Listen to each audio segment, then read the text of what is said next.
Next, we are pleased to welcome a super panel to discuss the vital relationship between Army and national industry. Please welcome Mr. Matt Wilson, Executive Co-Chair of PentenAmio, Dr. Carolyn Bull, the Director of RAND Australia, and Major General Richard Vagg, the Australian Army's Head of Land Capability.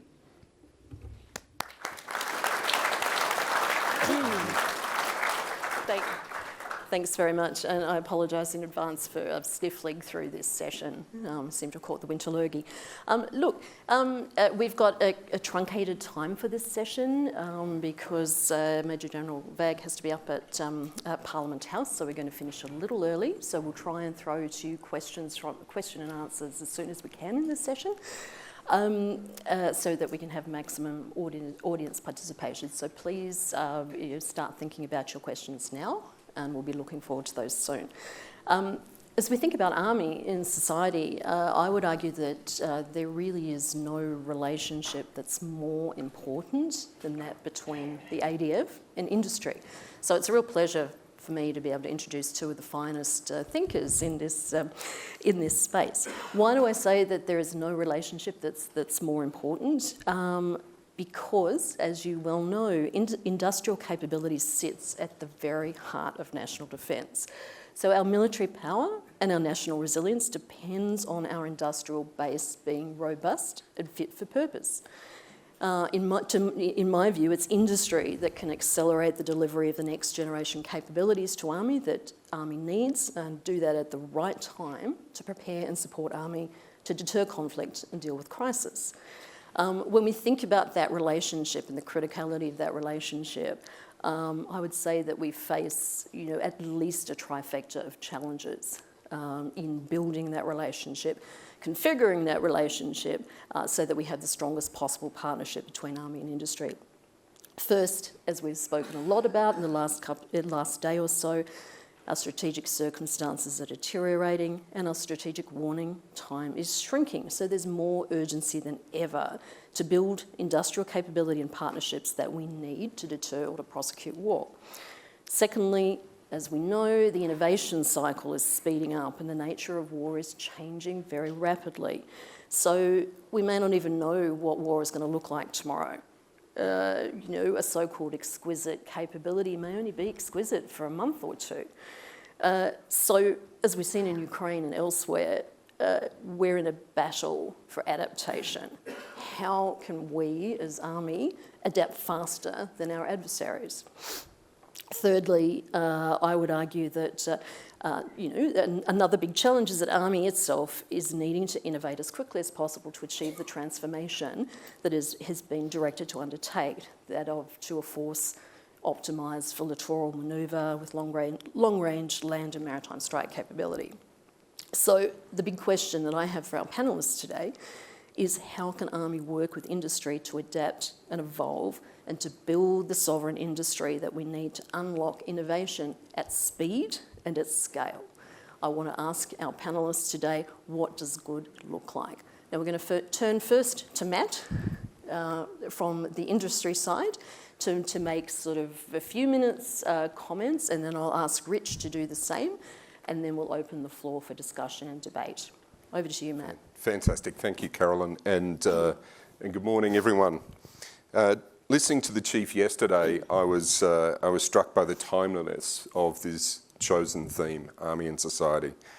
Army isn't separate from the community it serves, and neither is the defence industry that supports it. It's a privilege to be here for this conversation on the Army and national industry. My perspective comes from more than 20 years working in defence industry, and as Carolyn mentioned, now as co-founder and now co-chair of PentenAmio. I thought I'd start by just saying, for those who don't know us, over the past 11 years, PentenAmio has grown from a startup in Canberra into a team of 300 specialists across Australia and the UK. We work at the intersection of secure communications, AI, cyber and EW, supporting defence, the UK MOD and other national security agencies on missions that matter. But the more important part of our story is how we've grown up with Army. Through programs like the Army Innovation Day, Army has taken risks on early stage technologies we've developed, helping us to productise and deliver those capabilities at scale and introduce Australian-made technologies to the UK, Canada and the US. So when I speak today, I do so from the perspective of a homegrown SME that has grown up alongside Army, learning from you, adapting with you, and working together to deliver capability where it counts. I hope to use these opening remarks to make a simple point. Industry is not just a supplier to defence, it is a strategic partner in national resilience and can and must be deliberately shaped to that role. History teaches us that in moments of crisis you fight with what you have on hand, not what you hope might arrive. We heard a lot about war in the Pacific in World War II yesterday. Australia was able to pivot quickly, not because we had a large defence industry, but because there was a civilian industrial base to build upon. Steelworks, engineering workshops, shipyards that could be rapidly adapted and were. That's not the case today. COVID reminded us how fragile global supply chains are. If conflict erupted tomorrow, there is no switch we could flick to create an equivalent instant domestic capability. The uncomfortable reality is that industry in its current state cannot do everything Army would need. Much of our heavy industrial capacity is gone. Our procurement processes are designed for efficiency, not mobilisation, and the culture of government-industry engagement is still too transactional. Yet there are strengths we should not overlook. A highly educated workforce, growing technology sectors, a large superannuation sector, and abundant natural resources. We've seen flashes of what's possible. The Bushmaster is an export success. The early promise of Army programs like C4 Edge before procurement challenges cut that short, and the growth of local players like Niwa. The problem is not capability alone. It is focus, scale, and partnership. Which brings me back to the central point. If we think of industry as an external service provider, we will fail. If we think of industry as a strategic partner that is part of the national security ecosystem, we have a chance. In the United Kingdom and the United States, this mindset is clear. Industry is deliberately shaped, supported, and aligned with national security priorities that enables speed, scale, and resilience. Industry has money to invest, but there needs to be a pathway to realising a return on investment. Army and industry succeed when we evolve together. The Defence Strategic Review and National Defence Strategy both highlight the scale of the challenge Australia faces. We've made enormous capability commitments, from nuclear-powered submarines to guided weapons and investments in space and cyber. However, we have done so without a corresponding uplift in industrial capability. That mismatch will come at a cost. The truth is we can't do everything domestically, nor can we afford to do nothing. If we continue as we are, we will not have a domestic base of scale or effect. If we choose to deliberately shape industry, we can align capabilities with our strategic priorities and build resilience. That requires clarity about roles, what government must do, what industry can deliver, and how the two sides collaborate. So what does this look like in practice?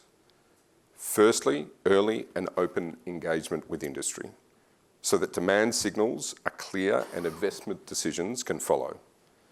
Secondly, we need procurement reform so that innovative Australian companies aren't lost in the process. Thirdly, there needs to be recognition of the shared workforce who move between defence and industry and bring mutual understanding. Finally, and I would say most importantly, we need co-design of solutions rather than handing down requirements fully formed. There are green shoots, initiatives through Army's experimentation construct and genuine efforts of co-design, but they need to move from pilot projects to mainstream practice. When industry is engaged early and treated as a trusted partner, the result is faster, more resilient, and more innovative capability outcomes. To close, let me bring it back to the Army and society. Industry is an integral part of that society. It is a part of our national strength. It is not simply a vendor we call upon when convenient. It is a strategic partner, central to our ability to respond to crises, to sustain operations, and to deter threats. If we define the hard edges of what we need and commit to shaping industry deliberately, we can align effort, create scale, and build the resilience that at times we face demand. Australian companies are already demonstrating that that's possible. The challenge is to make it systemic, not exceptional. That's the conversation I hope we can explore this morning. Thank you.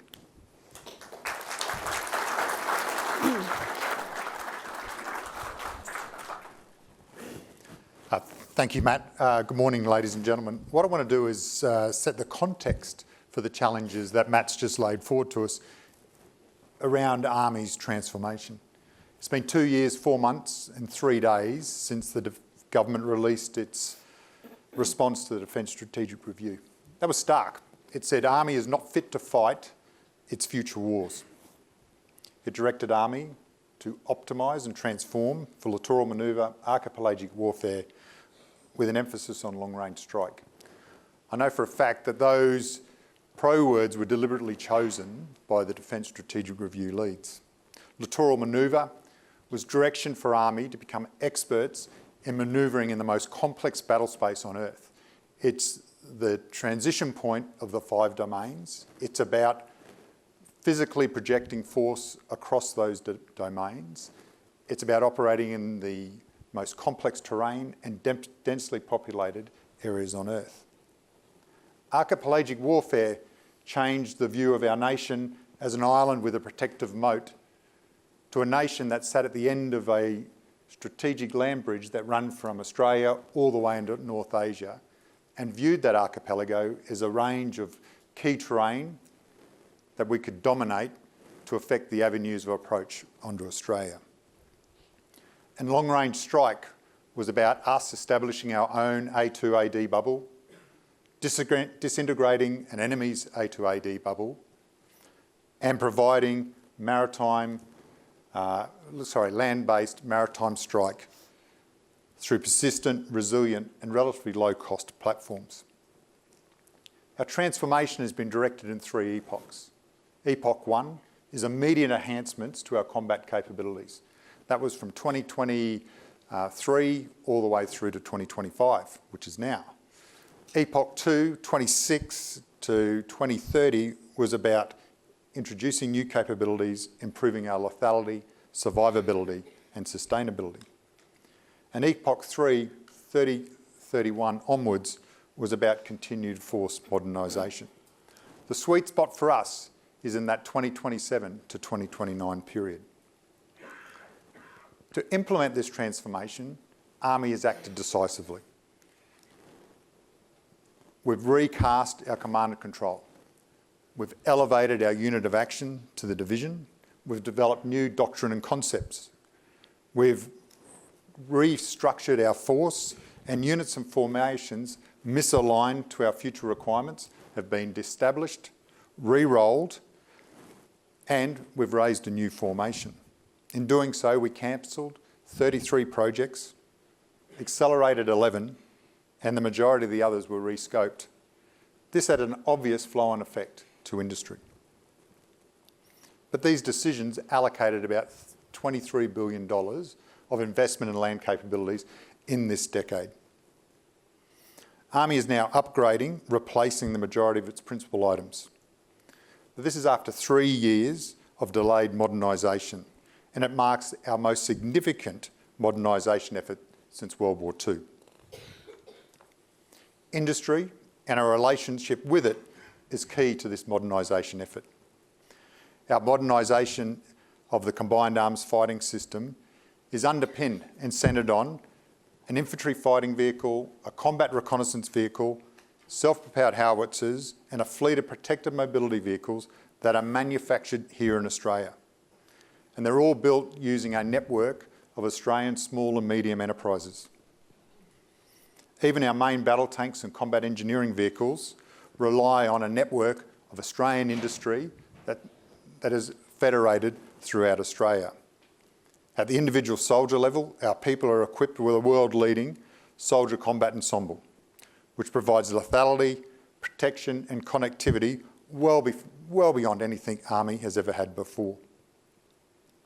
Our battlefield aviation capability is transforming from a fleet of problematic utility and attack aircraft to a modern, reliable and robust fleet based on Black Hawk, Chinook and Apache.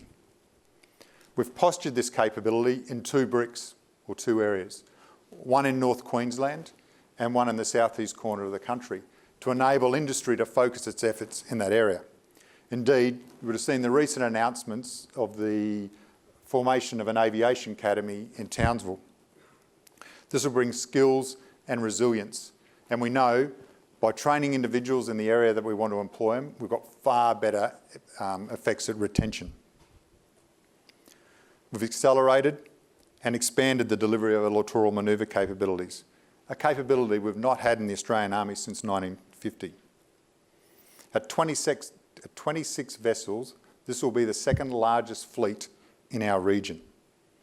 We're in contract to deliver 18 littoral manoeuvre medium vessels, and later this year we'll seek approval from government for our 8 landing craft heavy.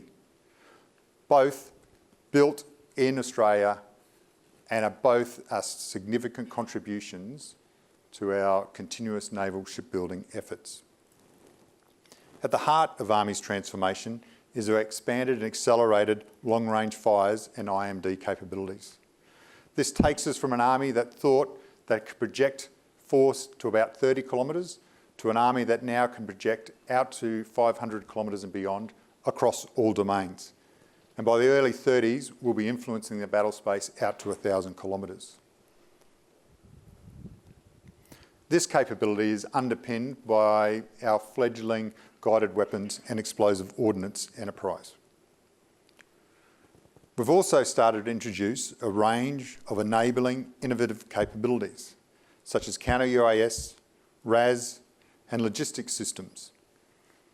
The vast majority of these have been developed in collaboration between Army and our industry partners. To name a few, we have SIPAC and the Corvo X UAS and the much talked about cardboard UAS. We have Invero's ALB, a one-way loitering munition, which we've integrated with Australian developed artificial intelligence target recognition software. We have AIM Defence's fractal laser that can track a 10-cent piece sized target at 100 kilometres an hour at 1 kilometre and burn a hole in it. We've had the Pen10 trap radios, and everyone will thank Matt for his Alto crypto stick, which allowed us to take secret work home on the weekends. Thank you, Matt. We're about to introduce a range of counter-UAS systems, the majority of which will be provided by Australian partners.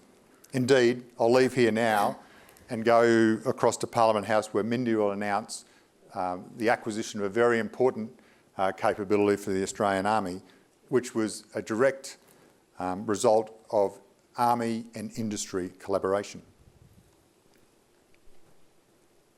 All this, the combined arms fighting system, the littoral manoeuvre capabilities, long-range strike and aviation, we stitched together with a modern land sea force system. That's a new tactical battle management system that will take us from the tactical edge to the core. Upgraded and modernised communications bearers and a secure but unclassified tactical network that will enable enhanced interoperability with our allies and partners, including those beyond the Five Eyes. Matt briefly mentioned C4 Edge. A lot of the work that was done between Army and the C4 Edge collaboration effort has directly fed into the Land C4 modernisation program. So as we near the completion of our Epoch 1 modernisation tasks, we've set the conditions now to transition to Epoch 2, which strategic commentators frequently refer to as our most fraught and dangerous times. As I said earlier, this transformation has only been achieved through the combined efforts of defence and industry. But I put forward that at the moment this relationship is transactional and it hasn't really adapted to our new strategic circumstances. Is our relationship match fit? And is it ready for the stresses of war? I'm not sure it is. We now have the luxury of time, and we now need to use it to develop the mechanisms that Matt mentioned earlier, to develop the trust and transparency out of contact rather than doing it in war. Because of the key lessons that came out of the First and Second World War in terms of industry, it would suggest that it's far more difficult to do it once you're in contact, and that the time spent now will deliver back fourfold once we, or if we go to war. I think I'll pause there and welcome the conversation.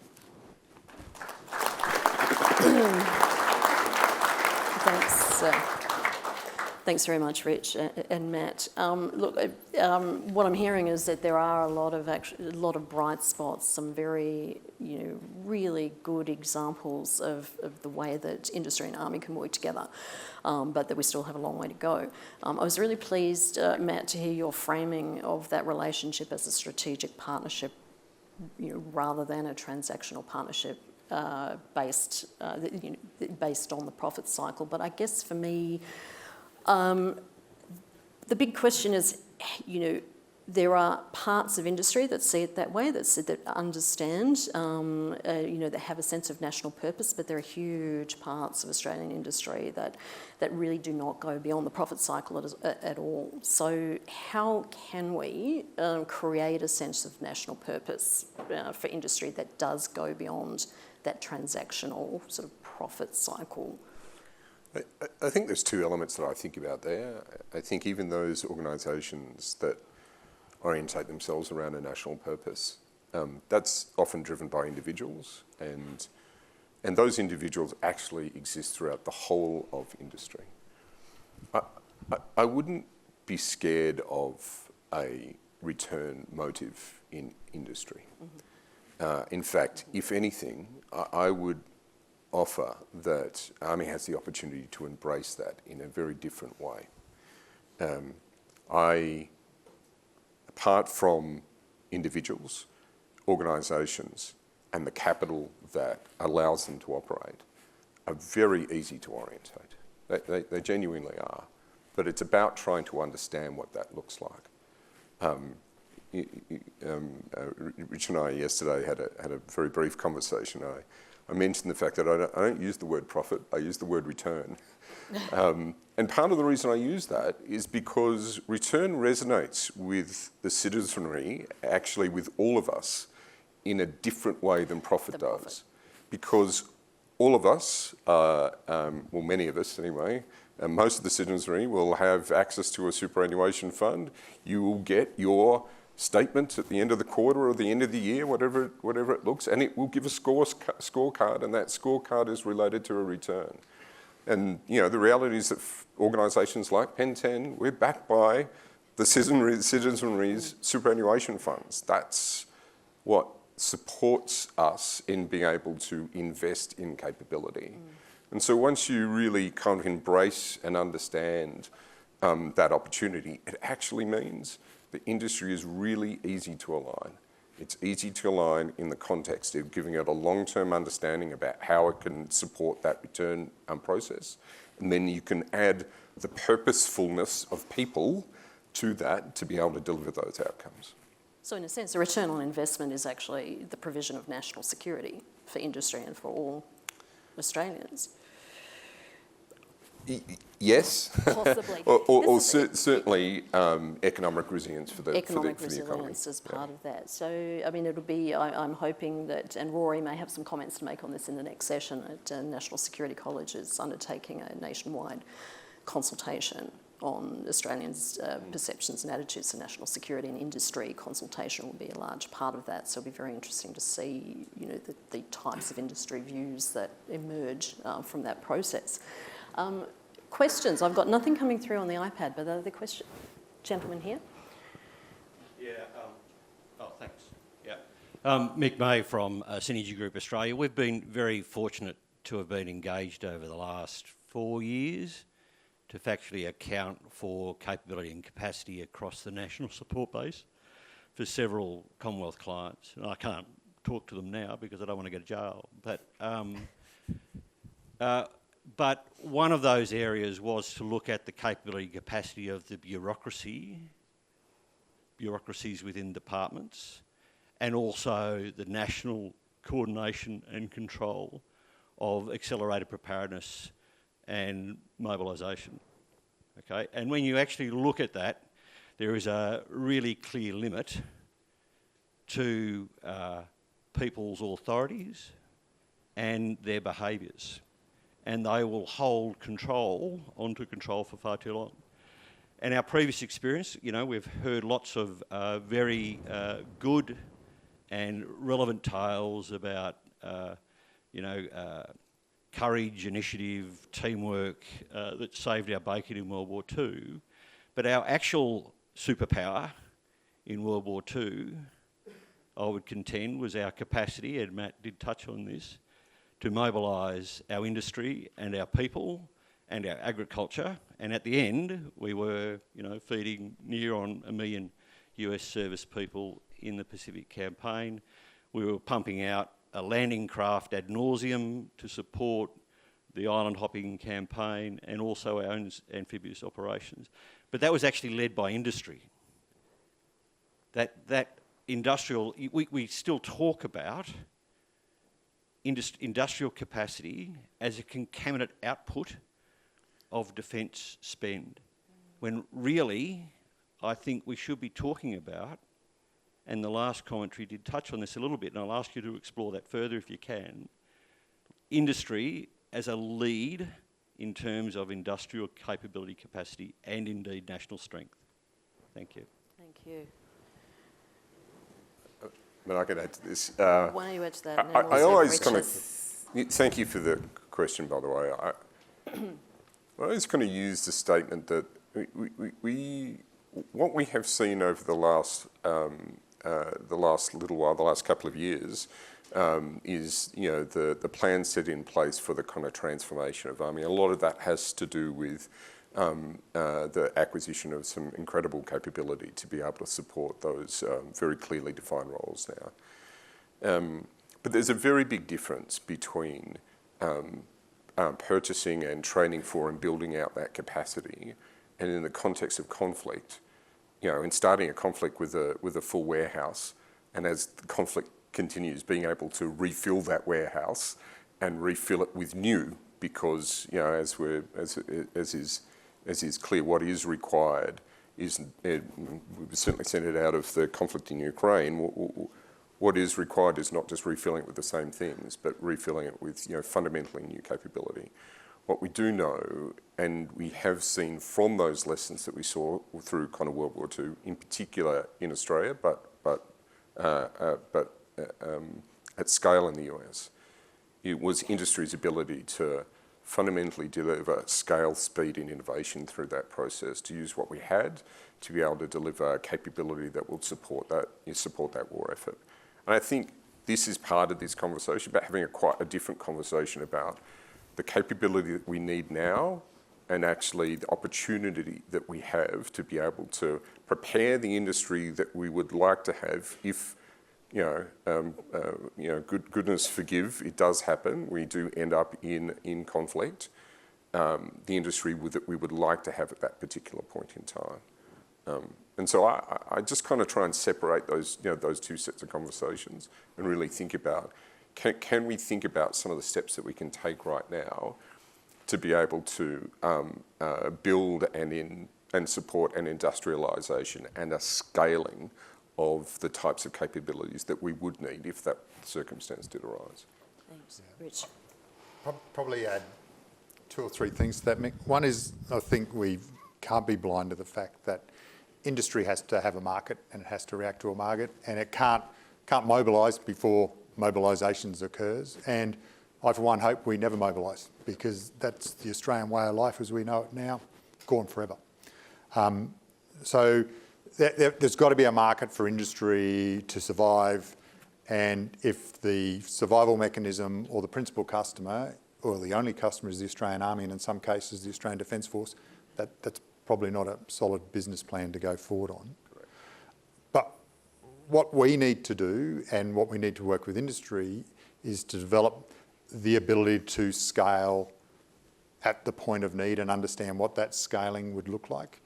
And I think if you look at a capability like loitering munitions is a nice case study.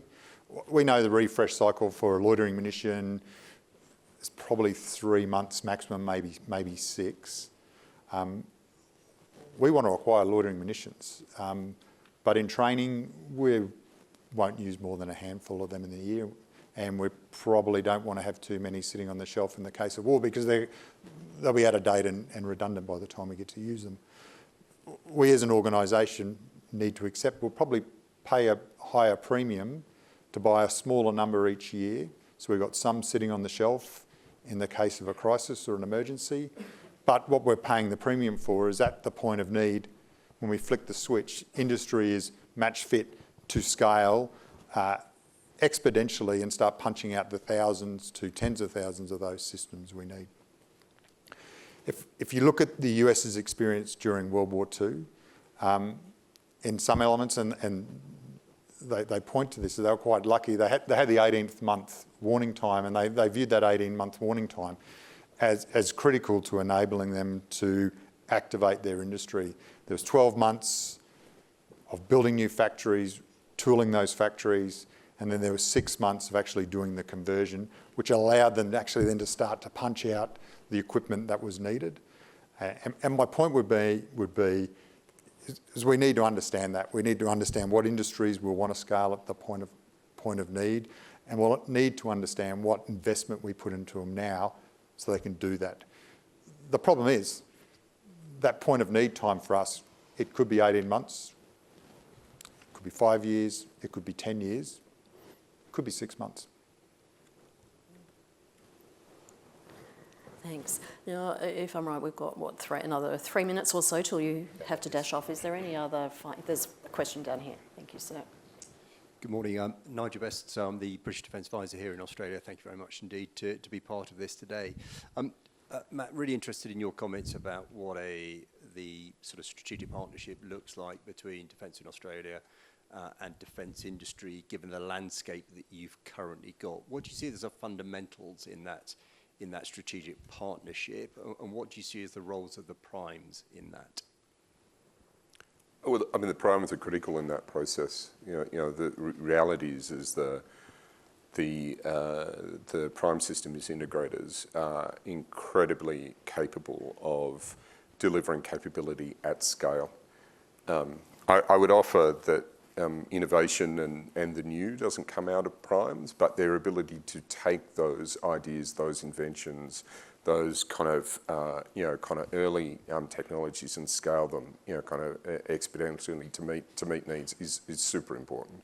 So this isn't a conversation about trying to build a range of of cottage industries around Australia. It's actually building fundamental layers of industry that support everything from the ideas factories, which are the startups, those that are kind of moving into scaling those technologies, like the AIM capability that that Richard was talking about before, all the way through into the role of those primes. And for me, your local industry is the industry that is investing in your local country. It's not necessarily about tracing heritage back to convict ships. It is fundamentally about who's prepared to invest capital and align their business to the mission of defence.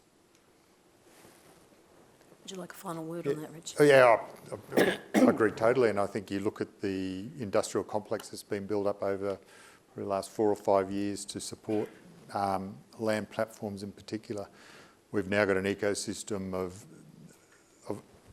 industry that can build armoured fighting vehicles, protected mobility vehicles, littoral manoeuvre vessels. We're about to start establishing domestic production of guided weapons and guided MLRS rockets. all provided by primes, but all reach out into society and uplift the small and medium enterprises. Just the armoured fighting vehicle complexes that we have, the uplift they're giving to small and mediums in simple things such as welding and fabrication can't be underestimated in terms of building a level of resiliency that we will need in a time of war. Thank you. Look, we do have to finish up. I hope this is a conversation you can all continue over morning tea, but a quick round of applause for our wonderful panellists. Thank you.